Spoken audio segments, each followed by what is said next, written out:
Hi, it's Jason from Blue Border Games here with another video for my skirmish miniature game, Luton Legacy. And this is part of the designer's notes of playlist. It gives background on some of the aspects of the game, the thought and processes behind reaching certain rule mechanics, and giving you a general insight into the development process. And today's video is going to be all about dice.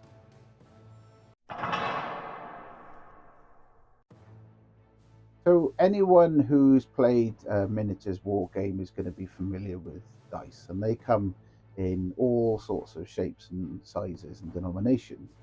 The most common ones are the numerical dice. These are the D4, D6, D8, D10, D12, D20, D100. And that gives a games developer a huge scope just in itself with regards to coming up with stats for fighters and approaches, or rule mechanics, and lots and lots of different rule variations.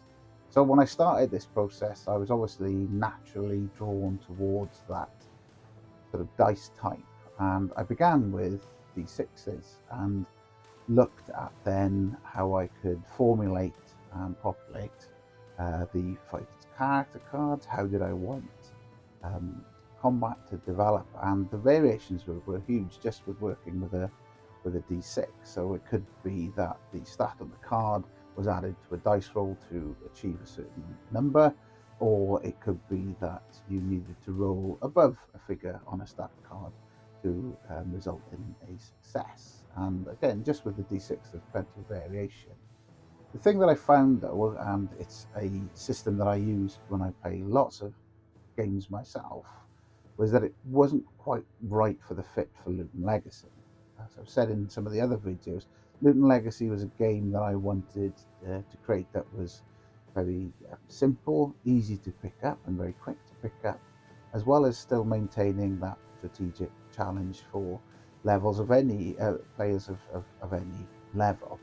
So for me, the use of numerical dice, and I started with D6 and did toy with D10, it was just too much for a streamlined game. What we found in play testing was that spending too much time double checking on stats, checking on the end result, were there any modifiers, and the whole process was very sort of too long for the game experience that I was trying to achieve.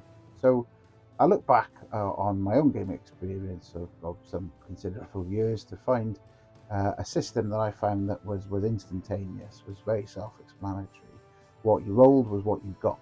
And one of the best examples was perhaps HeroQuest, where the dice they used for combat were ones with three symbols. You either had a skull for a hit, or causing a wound, and then there were two types of shield that would block that wound depending whether you're a monster or a hero. And that struck a chord for me in terms of its simplicity. As I say, what you roll is what you get.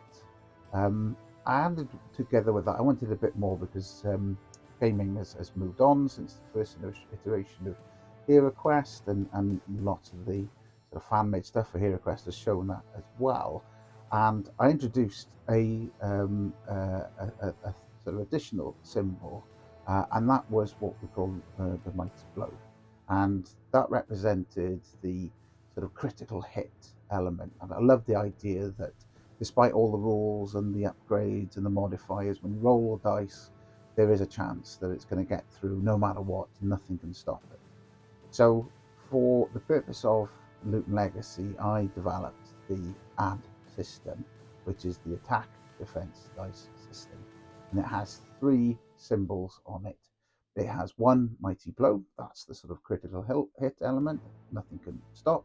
It has three hit symbols, that's where they are a success, and it has two block symbols, so that's cancelling out a hit symbol in, for example, an attack, but can never block out a mighty blow. So what I found was that the only time you needed to look at the fighter's card was to find out how many dice you were needing to roll when you were making an attack. You rolled a dice and immediately you knew whether you were the defender or the attacker, whether that was a success or for either side. And this system worked really well. It made the gameplay really, really quick, and that was true for both the close combat and the ranged attack.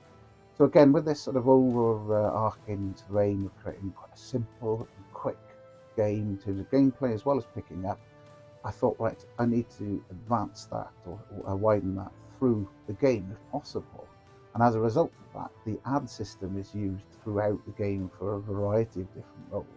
So it's not only just used for close combat and ranged attack, but it's also used for the command role, so sort of initiative. So again, players will roll the dice, and if they achieve the greatest number of mighty blows, they know they've won. Same goes for casting spells. Again, you roll the dice, you know whether you've been successful in casting the spell or not. And there are a couple of more sort of specialist rules like withdraw, or when fighting someone that's already engaged, going to avoid your friendly fighter when you do so. So the use of one set of dice, those custom dice, runs through the whole gaming experience, and as you've probably seen from some of the battle reports, or if you haven't, go and check them out. The game flows really quick. So that's in summary why I decided not to go down the numerical dice route and create my own custom dice for the game, because they're simple, they're quick, they're self-explanatory, and I think they just make for a better gaming experience in terms of the overall objectives of Loot Legacy. So I hope you found that interesting and a little bit informative about the background of why I've chosen to use custom dice instead of the sort of more traditional numerical ones. If you did, please like the video, please subscribe to the channel, and check out the other videos that give you a lot more depth and information on the game. Please follow our Facebook page, because that gives regular updates on development and sort of events and announcements to do with the game. And of course, if you fancy giving the game a go, there is a draft set of rules and all the counters you need to play over on. So yeah, thanks very much for watching. My name is Jason, and this is Blue Border Games.